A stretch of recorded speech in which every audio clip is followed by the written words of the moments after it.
All right, coming in at number 4 on our beginner fish series is one of the most versatile fish in the trade for keeping your sand bed clean is the diamond goby. We're gonna go over a few of the sleeper gobies. The diamond is the most common you're going to run into. They are prolific jumpers, so make sure you have a lid on your tank. But as far as keeping your sand bed clean, nothing beats them. They might bury some of your corals. If you had an established tank and you add one to it, your water is going to be clouded up for about a week while they sift all the detritus out of it. But once all that cloudiness goes away, your water will be crystal clear, your sand bed will always be white. They've got a cool little personality to them too, kind of like the algae blennies do. Here's Eli with some more in-depth information for you. Thank you for the intro, Ernie, and thank you all for tuning in to number 4 on our beginner saltwater fish list. Today, like Ernie just described, we are talking sleeper gobies. That includes the diamond goby, goldhead sleeper goby like you see behind me, bella goby. There's a whole bunch of different options out there, and they are all very similar in their temperament, though they vary in a few different ways. The goldhead sleeper goby behind me is a good medium-sized fish, probably gets 6 or 7 inches. Diamond goby is probably 5 or 6, and your bella goby is a little bit larger, but there are smaller options as well.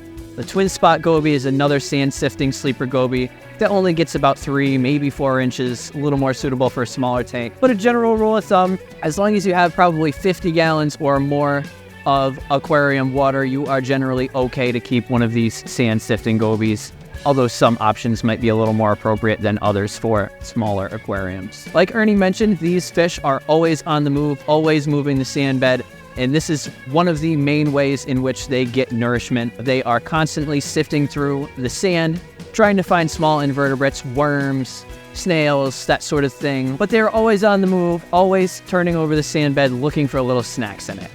That being said, it is most important if you do decide to have one of these types of gobies to make sure that you have an appropriate sand bed. It is definitely not advisable to keep these with a gravel bottomed tank. It is not advisable to keep them in a bare bottom tank. Generally, you want as fine a sand as possible, and a fine sand with a little mix of some larger particles is okay, but generally steering clear from having large chunks of sand is most appropriate for these guys, as it gives them an easier time to sift that food through their gills, as that is how they capture it, and it offers them the most amount of food per square inch so that they can always have some food in their systems. That being said, these fish still usually do eat frozen food, but on occasions you will get one that is a little bit picky.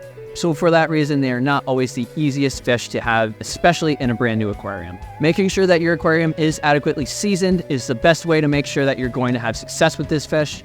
Making sure that as much as it is torturous, making sure that you do have a decently dirty sand bed, as funny as that is to say, is going to ensure that this fish has a constant supply of food and something to actually sift out of that sand bed. So for that reason, making sure your tank is probably between that 6-month and 1-year mark before you add a diamond goby or any other sand sifting goby is most appropriate to make sure that this fish succeeds long term. Like Ernie mentioned, a lot of these sand sifting gobies are known for jumping, so making sure you have a well-fitting lid on top of your tank is going to make sure that they stay in the water at all times.